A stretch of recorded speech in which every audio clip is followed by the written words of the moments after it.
안녕하세요. 캐디쟁이 AI입니다. 자, 원래 제가 이제 오토캐드 명령어 강좌, 기본 명령어 강좌를 한번 찍고 그 다음에 이제 CAT 2급 강좌를 한번 찍고 번갈아 가면서 하고 있는데 요번에는 약간 또 순서를 또 어겨야 될 것 같아요. 저번에 이제 원래 요 전 단계에 찍은 강좌, 명령어 강좌인데 거기서 배운 게 이제 블럭 편집 기능 REF 에디트, BAT랑 REF 에디트 두 가지가 있는데 REF 에디트가 이제 기본 명령이 아니라 BAT가 기본 명령으로 돼 있으니까 마우스 더블 클릭을 통해서 REF 에디트가 실행되니까 BAT가 실행된다. 근데 나는 REF 에디트를 주로 사용을 하는데 이 더블 클릭 동작을 바꿀 수 있는 인터페이스 체인지, 인터페이스에 대한 내용을 저번에 설명을 드렸어요. 설명을 드렸는데 원래는 그걸 짧게 설명을 하고 그 뒤에 이제 원래 지금 찍는 강의에 대한 내용을 설명을 하려고 그랬었는데 저번에 그거 하다 보니까 괜히 사설이 길어졌어요. 제가 수업 스타일이 좀 이래요. 뭐 하다 보면은 거기에 추가된 얘기들을 덧붙이고 다 설명을 일단 최대한 이해를 할 수 있게 설명을 해야 된다. 그래서 뭔가를 자꾸 덧붙여서 설명하는 스타일이기는 해요. 그러다 보니까는 좀 길어졌어요. 그래서 이어서 찍긴 좀 애매해가지고 그걸 분리해서 찍다 보니까 원래는 이제 그거 하나 찍고 이제 CAT 2급 거 찍으려고 그랬는데 다시 그냥 그때 못 찍은 걸 계속 이어서 찍도록 할게요. 자, 그래서 지금 하고자 하는 거는 저번 강좌에도 제가 말씀을 드렸지만은 나는 블록 명령을 다 익혔는데 이거 어디에 써야 될지 다 알겠고 이해했고 충분히 나 혼자 알아서 내가 쓰고 싶을 때 잘 쓸 수 있어라고 하시는 분들, 그렇게 생각이 드시는 분들은 지금 강좌를 보실 필요가 없으세요. 그냥 이거 건너뛰고 오늘은 쉬자 라고 해서 물론 봐주시면 저야 뭐 이제 조회수 올라가고 뭐 이제 뭐 좋기는 하겠죠. 좋기는 하겠는데 그냥 필요 없다. 그럼 본인이 필요 없으면 그냥 그만 보셔야죠. 강요되는 수업은 아니니까.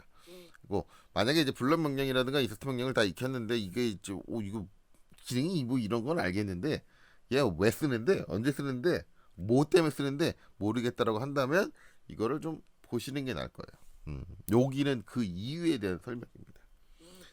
자, 그래서 제가 이제 명령어를 설명할 때 얘기를 했어요. 일반적으로 이제 기계 쪽 그건 명령을 배우지만은 이거를 이제 실무 들어가기 전까지는 잘 안 쓰게 된다. 왜냐면은 우리가 이제 학생으로 연습하는 상황에서 이걸 써야 되는 상황이 안 나와요. 기계 쪽은 거의 안 나온다고 보시는 게 좋아요. 반면에 건축 쪽은 아마 무조건 쓸 거예요. 물론 이제 제가 건축 쪽에 일해보질 않았고 거기 건축학과를 다녀보지 않아서 솔직히 모르겠는데 건축 쪽에서 이걸 쓸 수밖에 없다고 예상이 되는 게 뭐냐면, 건축 쪽에서 하는 게 기본적인 뭐냐면 이게 이제 우리가 흔히 보는 건축물의 평면도잖아요. 아파트라든가 뭐 이제 그런 거 입주할 때 보면 이제 이렇게 평면도를 제공을 하는데 이 평면도가 이제 우리가 설계한 건축물의 사이즈에서 이제 방들을 이렇게 구성을 하고 룸들을 구성을 하고 거기에다가 이렇게 뭐 문이라든가 싱크대라든가 이런 요소들을 갖다 붙여요. 갖다 붙이는데 일반적으로 이제 건축을 하면은 기본적으로 거기 입주한 사람이 스페셜하게 사는 가구가 아닌 이상은 기본적으로 들어가는 가구들이 있잖아요. 그러면 건축사별로 자기네들이 쓰는 메이커가 있고 그 메이커에서 나와 있는 가구라든가 그런 것들이 어느 정도 도면화돼서 정리가 돼 있어요. 정리가 돼 있고 그걸 이렇게 블록으로 만들어서 갖다가 넣는 거지. 그러니까 미리 블록을 이렇게 만들어 놓는 거예요. 자기네 회사에서 쓰는 A사의 싱크대 모델 1, 모델 2, 모델 3, 모델 4 해가지고 미리 만들어 놓고 야 요번에 무슨 모델 쓴데 딱 그러면 그 블록 딱 갖다 붙이는 거죠. 야 싱크대 말고 이제 세면대 무슨 모델 쓴데 문 사이즈 얼마짜리 넣는다 이렇게 해서 그냥 갖다 붙여 넣는 거예요. 이런 식으로. 그렇죠. 이런 식으로 작업을 하는 게 건축은 평면도에서 기본이에요. 건축이 뭐 제가 이제 정확히 건축을 알고 는 아니지만 가장 이제 기본으로 나오는 게 평면 구성 나오고 거기에서 이제 인면도 보는 방향에 따른 인면도가 나오는 걸로 알고 있는데 평면 구성이 기본이고 이제 그다음에 인면도가 나오는 걸로 알고 있는데 어쨌든 거기에 들어가는 요소 창틀이라든가 문이라든가 아니면 책상이라든가 뭐 기사들 요소들 이런 배치 요소들 배치로 끝낼 수 있는 배치만 해서 끝낼 수 있는 요소들은 다 블록 작업을 통해서 하는 걸로 저는 알고 있어요. 제가 건축 전공은 아니니까 이게 답이다 라고 말은 못하지만 이런 식으로 된다 라고 알고 있습니다. 이러다 보니까 건축은 처음부터 블록 사용하는 게 기본이 돼요. 기본이 되는데 반면에 기계는 어떠냐. 근데 기계는 이제 블록을 쓰는 상황이 나오려면 이제 이런 도면이 나와야 돼요. 이런 도면. 자, 이게 이제 기계 도면인데 쭉 이렇게 있는데 이게 이제 보시면 이제 어떻게 구성이 되는 거냐면 일단은 여기 이렇게 돼 있는 게 이게 뭐냐면 부품도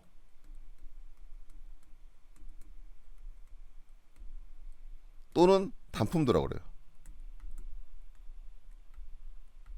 단품도예요. 그럼 요 앞에 있는 요건 뭐냐? 이 부품들을 조립한 조립도예요. 이거를 영어로는 아세이라 그래요. ASS 하고 따옴표 Y 아세이 조립도다. 아셈블리 이거 아세이는 이제 아셈블리의 줄임말이에요. 아셈블리 조립을 이제 아셈블리라고 하는데 조립도다 이렇게 돼요. 근데 이제 요거는 단품도인데 단품도는 여기 있는 모든 부품이 다 있진 않아요. 여기 있는 부품 중에 빠져 있는 부품이 있는 게 뭐냐면 표준품. 표준품은 뭐냐면 시중에서 살 수 있는 구매품을 얘기해요. 내가 만들지 않고 시중에서 대량으로 나오기 때문에 내가 만드는 것보다 구매품 같은 경우는 내가 만드는 것보다 거기 사오는 게 더 싸요. 만들면 비싸요. 왜? 대량으로 그냥 똑같은 걸 계속 뽑아내는 거기 때문에. 그래서 그게 싸요. 그래서 오히려 시중에 싸는 사올 수 있는 표준품들은 도면을 내가 안 그리지. 내가 만들 게 아니니까 단품도를. 이게 그거까지 포함돼요. 그래서 부품도 플러스 표준품을 조립을 해서 이렇게 조립도를 만든다라는 거예요. 이렇게 구성이 되거든요. 구성이 되는데 요게 이제 여기서 끝나는 게 아니라 지금 보면 이제 요 위로도 이렇게 전개가 되잖아요. 여기도 이제 부품도 있는데 이게 부품도 이게 조립도인데 여기는 한 가지 더 추가가 되는 게 있어요. 요 위에 거는 보면은 여러분들이 보시면 뭐가 비슷하냐면 요거 형태 요 밑에 있는 형태가 요 위에서 보여요. 보이는데 뭐냐면은 그러니까 이제 요 위에 거는 일단 얘네들이 다 들어가는데 그게 아니라 요게 요쪽 사이드 두 군데에 설치가 되는 거예요. 그러니까 여기 조립된 게 여기에 설치가 돼요. 양 사이드에 두 개가. 거기에다가 이게 들어간 상태에서 거기에서 추가적으로 이 부품들을 조립을 하고 거기에 구매품을 조립을 해요. 구매품을 조립해서 이 조립도가 나온다는 거예요. 그럼 뭐예요? 이 조립도는 이 조립도에 포함이 되는 거죠. 이거를 뭐라고 하느냐? 이게 조립도. 그러면 얘는 요 밑에 있는 애는 얘의 서브 조립도. 서브 아세이라고 돼요. A S S Y 서브 아세이 이런 개념이 돼요. 그래서 조립도의 서브 조립도 이렇게 구성이 된다. 그러면 이제 보면은 여기 위에 하나 더 있잖아요. 그럼 이제 거기에는 또 얘가 포함되니까 근데 아니에요. 보면은 얘랑은 똑같이 생겼어. 똑같이 생겼는데 뭐만 다르냐면 요 가운데 요 부분만 다를 거예요. 그러니까 같은 구성인데 약간 다른 애야. 그래서 얘는 얘의 그러니까 이거의 서브 조립도도 되고 이거의 서브 조립도 돼요. 그러니까 두 군데 들어가요. 이렇게 구성이 되는 거예요. 근데 또 이것들이 어떻게 되느냐? 여기에 보면 이판떼기에 이렇게 붙어야 돼. 여기에 붙는 게 얘도 여기 붙고요. 얘도 여기 붙어요. 그러면은 얘네 둘은 이거에 또 서브 조립도가 돼. 이런 개념들이 이제 존재를 해요. 이런 식으로 작업을 하는데 이제 부품을 조립을 해야 되잖아요. 조립을 이런 모양이 돼서 조립을 해야 되는데 이 부품을 가지고 이제 쓸 때 우리가 이제 카피 조립 이 단품도는 있어야 되니까 해가지고 이렇게 갖다 놓는단 말이에요. 갖다 놓고 저것처럼 세워야 되니까 이제 로테이트로 돌려주고 거기에 이제 요거 블럭 들어가야 되네. 그러면 이제 저 블럭 카피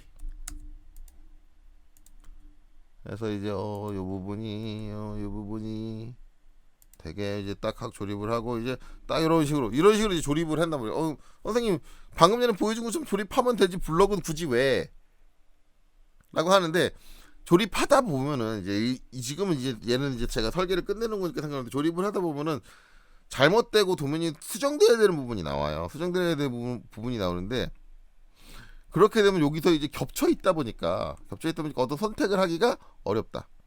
다 이렇게 선들이 겹쳐 있다 보니까 어떤 선택을 하기가 그렇게 쉽지는 않다. 걔만 딱 가운데 아까 그 블록만 딱 빼내 그러면 여기서 무브 해가지고 이제 여기서 그 블럭 있는 데면 이렇게 선택을 해가지고 딱 빼내면 걔만 빠지느냐? 아니요.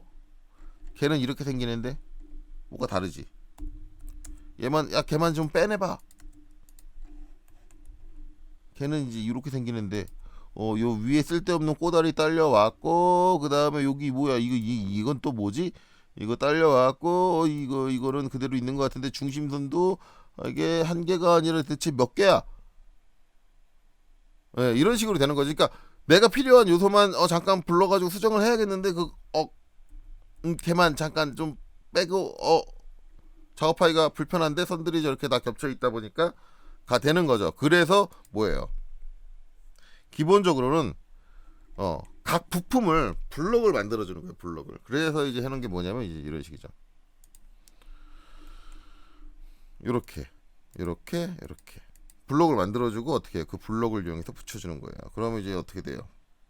아까 한 것처럼 야 걔만 좀 분리해봐 라고 한다면 딱 이렇게 바로 그냥 빼올 수 있는 거죠. 쉽게 뭐 드래그도 안 하잖아. 걔를 선택하기 위해서 이렇게 드래그 선택하는 게 아니라 무브 야 그 블럭 있는 것만 블럭의 일부분 다른 애들하고 선이 겹치는 일부분만 딱 가지고 딱 빼면은 편해. 이런 식으로 사용을 하는 거예요. 이런 식으로 블럭을. 그리고 이제 제가 얘기했잖아요. 얘가 조립이 돼서 여기에 포함된다고. 그러면 이제 어떻게 하는 거예요? 얘를 여기서 또 이 부품들을 다 따로따로 조립을 하는 게 아니라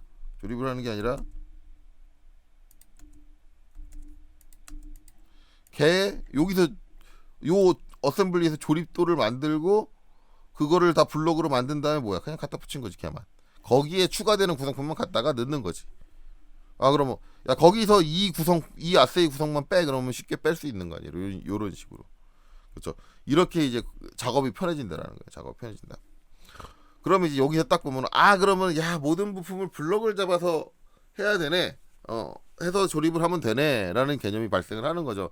그러면 작업이 수월해진다라는 건데 이게 이제 솔직히 말하면 여러분들이 실무를 가시게 되면 기계 쪽은 이게 이렇게 쓸지 안 쓸지는 솔직히 그 업체에 가서 한번 보셔야 되는데 솔직히 말하면은 저는 이제 3개 회사를 다녔는데 처음에 2개 회사는 이 블록이라는 개념을 전혀 안 썼어요. 제 고참들도 안 썼고 저도 당연히 이유를 몰랐으니까 안 썼고 3번째 온 회사에서부터 이제 블록이라는 걸 쓰게 됐는데 그때 이제 블록을 쓰는데 그때 블록을 쓸 때도 지금 제가 쓰는 것처럼 이렇게 저는 지금 모든 부품을 다 블록을 만들어 놓은 거거든요. 그 회사 지금 제가 마지막에 블록 개념을 익혔던 회사도 제가 처음에 딱 들어갔을 때는 이렇게 블록을 안 썼어요. 이렇게 블록을 안 쓰고 어떻게 썼냐면 지금 요 블록 안 잡아놓은 거거든요. 블록 안 잡아놓은데 요 상태에서 블록 안 잡은 상태로 이렇게 조립을 했잖아요. 이렇게 서브 아세이가 나왔잖아요. 한 요 서브 아세이만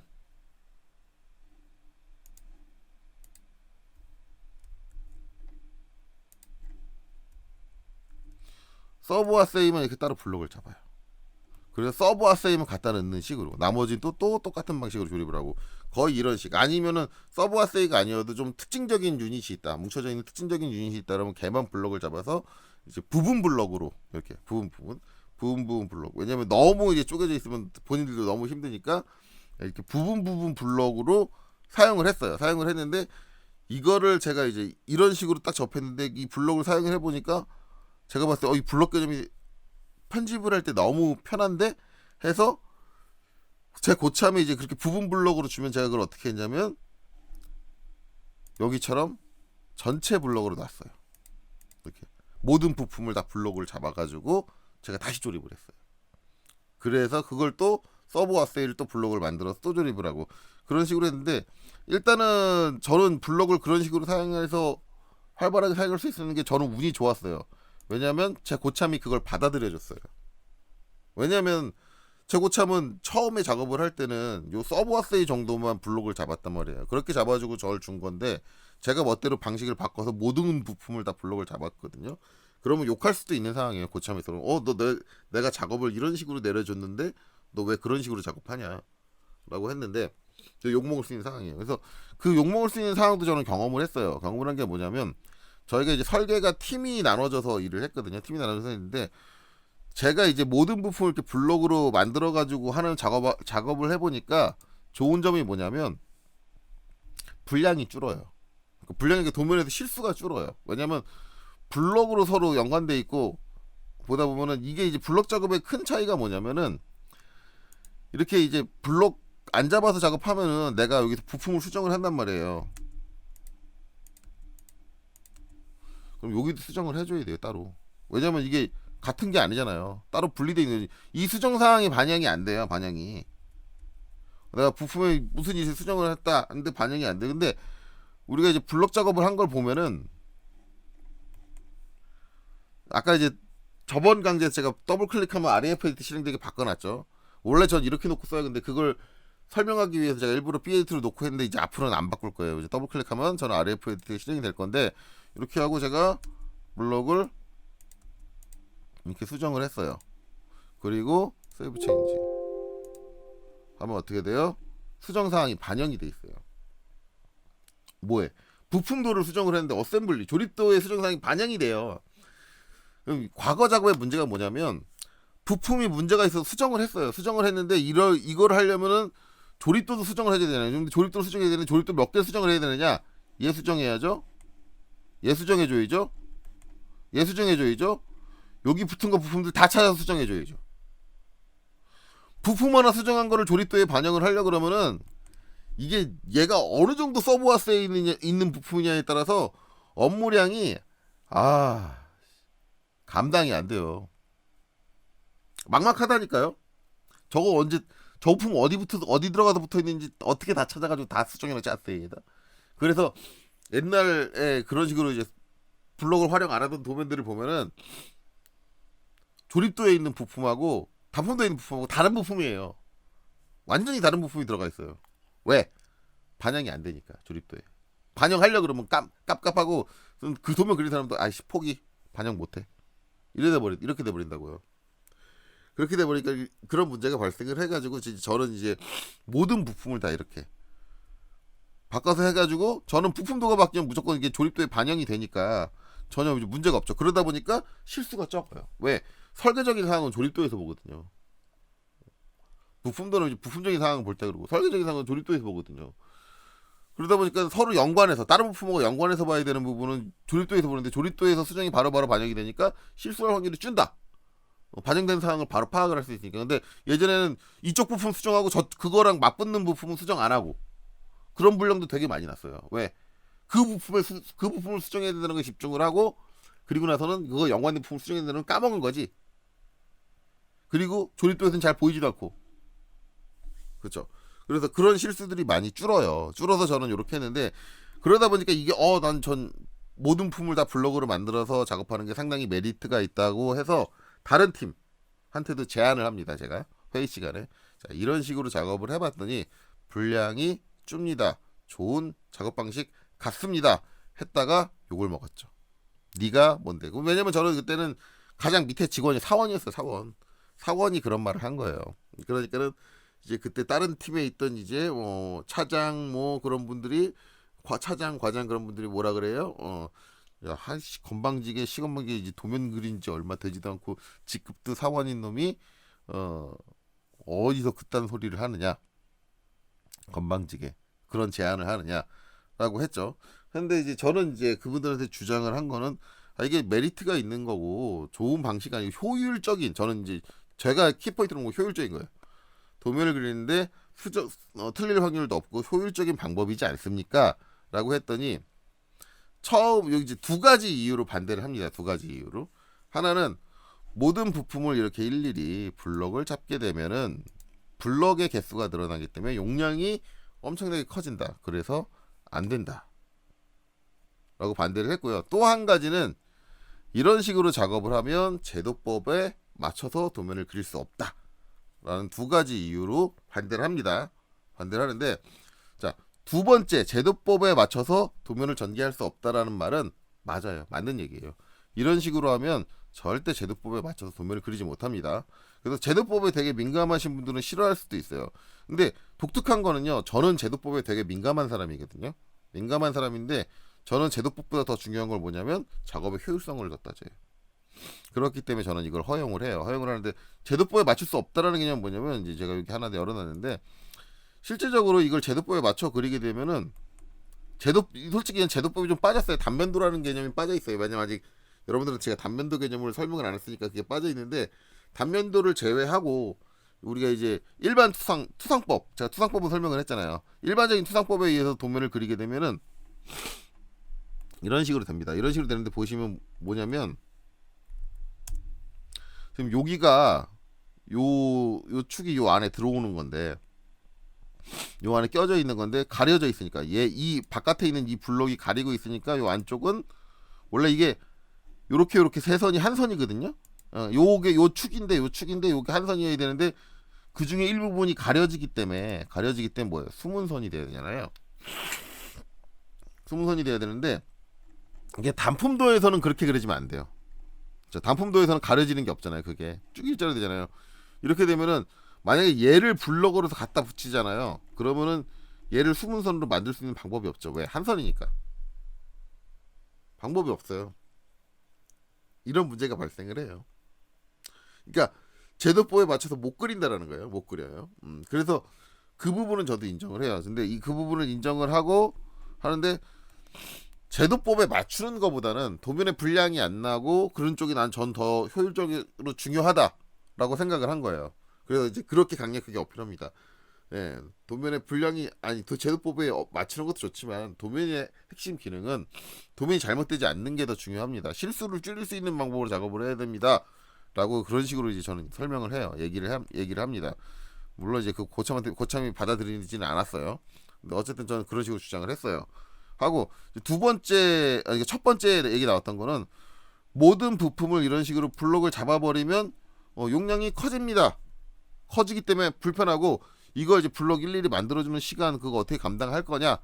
근데 그거는 블록을 이렇게 만들어주면 나중에 수정을 하면은 다 어셈블리에 반영이 되잖아요. 저는 그건 그렇게 돼. 시간 문제는 블록을 이렇게 만들 때는 시간이 걸리지만 만들고 나서 수정을 하게 되면 어셈블리에 자동으로 반영이 되면 수정 시간이 줄지 않습니까? 지금 단품도 수정해놓고 그거 어셈블리에 적용하려고 그러면은 그 수정 시간 어떻게 감당하실 건데요? 어느 쪽이 더 낫습니까? 라고 저는 얘기를 했어요. 그래서 그거는 고참이 인정을 했어요. 아 그래 좋아 그러면 어셈블리까지 반영되는 건 네 말이 맞아. 네 말이 맞는데 그렇지만 이 블록을 만들면 용량이 커지는 건 어떻게 하는 건데? 근데 이거는 이렇게 말씀하시는 분들은 간혹가다 이렇게 생각하시는 분들이 블록을 만들었으니까 용량이 커집니다. 라고 생각하시는 분들이 정말 블록에 대해서 모르는 거예요. 블록의 개념에 대해서 진짜 모르시는 분들이 이런 얘기하는 거 바보예요. 블록을 많이 사용한다고 해서 용량이 커진다? 아니요. 블록 안 만든 것보다 블록 만든 게 더 용량이 크지 않습니까? 그건 맞아요. 왜냐면 하나의 부품을 해놓고 그걸 하나의 부품을 저장을 했어요. 그리고 하나의 부품을 만들고 그 부품을 블록을 만들어서 저장을 했어요. 그럼 블록 만든 게 더 용량이 커요. 근데 이건 단 한계일 때 얘기예요. 자, 한계일 때 얘기. 자, 그래서 제가 준비했어요. 자, 준비한 게 뭐냐면은 일단 자, 이렇게 파일 용량을 볼 수 있도록 띄워놓을게요. 크기를 볼 수 있도록. 자, 보면은 이제 도면 양식이라는 걸 제가 블록으로 만들어놨거든요. 양식은 블록을 만들어놨는데 여기 이제 보시면은 도면 양식하고 1이 써 있는 게 있고 그 다음에 도면 양식하고 2가 써 있는 게 있고 그 다음에 이렇게 써 있는데 자 일단 여기 보면 이제 블록이라고 가로 안에 블록이라고 써 있는 건 블록을 만든 거예요. 그리고 이제 가로 안에 논 블록이라고 하는 건 블록을 안 만든 겁니다. 안 만든 건데 자 요거 이제 75형 도면강식 논 블록 한번 열어볼까요? 이렇게 돼 있어요. 그래서 이제 3개의 도면 양식이 있고 얘네들은 전부 다 블록을 잡지 않았어요. 그쵸? 얘는 다시 닫을게요.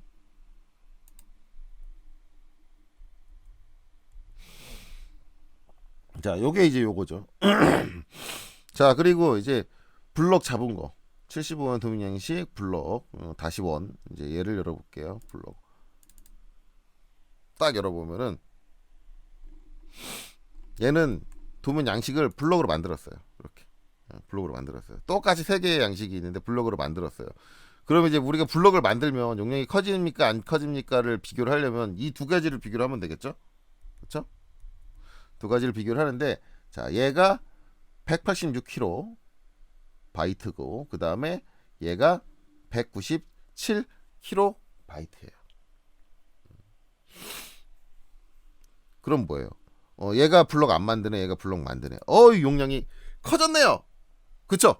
제가 아까 얘기했잖아요. 하나의 부품을 그리고 그 하나만 블럭을 잡으면요, 블럭을 안 잡은 것보다 블럭을 잡은 게 더 커요. 왜? 그 형상에 대한 데이터가 있고 블럭을 만든 블럭 데이터가 추가가 돼요. 커지죠. 그러면 고참이 말한 대로 블럭을 사용을 하면 용량이 커지는 게 맞지 않나요? 라고 생각을 할지 모르겠지만 블럭을 만든 이유는 걔를 한 군데만 붙이는 게 아니에요. 여러 군데 들어가요. 그러면 얘기가 달라집니다. 자, 그 달라진다는 게 뭐냐면, 자, 제가 이제 여기 블럭 안 잡은 거예요. 2를 엮게요. 자, 얘는 같은 내용을 땅, 그럼 둘, 넷, 여섯, 7개를 복사해서 놨어요. 같은 내용이에요. 다 같은 내용. 복사해서 놨어요. 당연히 복사해서 개체수가 늘어났으니까 용량이 커지겠죠. 자, 그럼 우리 생각대로 하면은, 자, 블럭으로 만들어서 얘도 블럭이고 다 블럭이면은 이게 다 블럭을 사용해서 만들어 놓은 거는 용량이 커져야겠죠. 제가 고참이 한 얘기는 이거거든요. 블럭이 이렇게 많아지면은 용량이 커져야 된다라고 하는데, 자, 그런 식으로 만들어 놓은 게 뭐냐? 요거예요. 블럭 2. 자, 해볼게요. 자, 얘는 이제 아까 블럭을 만들고 나서 이 블럭을 카피해서 이렇게 놓은 거예요. 개수는 똑같이 7개예요. 자, 그럼 이제 여기서 우리가 뭘 해보면 돼요? 용량을 비교해보면 될 거 아니야. 자, 블럭을 안 만들고 7개, 카피해서 7개를 만든 거. 자, 용량이 213kB예요. 자, 블럭을 만들고 배열한 거예요. 오히려 용량이 전보다 줄었네? 그냥 블럭을 만들고 카피도 안 한 거가 197인데, 야, 얘는 167인데? 오히려 줄었네? 여러분 되게 이거 의아해 할지 모르겠지만, 블럭이라는 거는 블럭 내부의 그 형태에 대한 정보가 있고요. 그 같은 블럭을 반복해서 복사해서 그 형태에 대한 정보가 늘어나는 게 아니에요. 그거 하나밖에 없어요. 하나밖에 없고 복사해서 갖다 놓게 되면 뭐예요? 이 블럭에 놓여진 위치 정보만 추가가 돼요. 근데 이걸 블럭을 안 만들고 여러 군데다가 복사를 해버리면 어떻게 돼요? 그 위치마다 그 형태에 대한 정보가 다 있어야 돼요. 오히려 반복적으로 사용되는 요소를 블럭을 안 만들게 되면은 안 만들고 작업한 게 용량이 커져요. 이런 특성을 이해를 못한 거예요, 고참이. 그렇기 때문에 그 고참이 반박했던 블럭을 사용을 하게 되면은 작업 시간이 늘어나고 용량이 커진다라고 하는 건 말이 안 되는 얘기죠. 그러니까 본인이 나 멍청해, 나 캐드 잘 몰라 라고 저한테 얘기를 한 거예요. 자, 어쨌든 이제 설명한 지 거의 30분이 다 돼가서 이거 여기 사설 여기서 끝낼 거고요. 요런 이유로 블럭을 쓴다라고 설명을 드리는 건데 좀 부족한 부분이 있어서 추가적으로 더 얘기를 하긴 할 거예요. 좀 추가적으로. 근데 여기는 이제 그 내용은 이제 기능적인 내용을 좀 추가를 해서 얘기를 할 거예요. 추가적으로 이제 블럭을 알면 이제 알아야 되는 추가적인 기능이 있으면 좋은 게 한 가지 있어서. 자, 이렇게 합니다. 또 어쨌든 이런 이유로 블럭을 사용을 합니다. 그러니까 이제 반복적으로 사용되는 요소 부품 같은 경우 이제 여러 군데 배치를 해주고 이제 단품도를 수정을 하면 그게 조립도에 자동으로 반영되고 실수를 줄이고 그러기 위해서 저는 블럭 작업을 하는 게 좋다. 그리고 웬만하면 모든 부품을 전부 다 블럭을 잡는 게 좋다라고 권장을 하고 있어요. 이런 의미에서 블럭을 사용을 합니다. 사용을 하는데 결론적인 얘기를 하자면 이래요. 저 이제 회사 다닐 때, 저는 이제 그 회사는 그만뒀으니까 다닐 때 제가 그렇게 제안했을 때 반대했던 고참들이 있잖아요. 고참들이 이제 그분들도 회사를 그만두고 몇 년 후에 다시 만났어요. 우연히 일하는 데서. 그때 이제 넌지시 물어봅니다. 요새도 블럭 작업 안 하세요? 라고 의구심이, 아직도 그렇게 힘든 방식으로 작업을 하고 있는 것 하는지 궁금해서 저는 물어봤거든요. 그랬더니 그분이 저한테 성질을 버럭냅니다. 버럭내면서 이런 말을 하죠. 야, 블럭을 안 만들고 작업을 어떻게 하냐? 저한테 겁나게 욕하면서 반대했던 분이거든요. 근데 몇 년 후에 그렇게 얘기를 하죠. 자, 여기서 느낄 수 있는 거는 그냥 그 사람은 그냥 밑에 사람이 자기한테 뭔가 제안하는 것 자체가 기분이 나빴던 것뿐이에요. 자기보다 쥐뿔도 안 된 게 많이 알고 있는 애한테 뭐 자기 제 그게 기분 나빴다는 뿐이지 그 사람도 알고 있어요. 그렇게 작업해야 돼요. 그래서 블록이라는 거 실제 여러분들이 이제 여러 가지 부품을 조립하는 상황이 오게 되면은 조립해서 이제 어떤 작업을 하게 되면은 꼭 필요한 작업이 됩니다. 요거 잘 기억하시고 넘어가면 좋을 것 같아요. 오늘 강좌 여기까지 하도록 하겠습니다. 수고하셨습니다.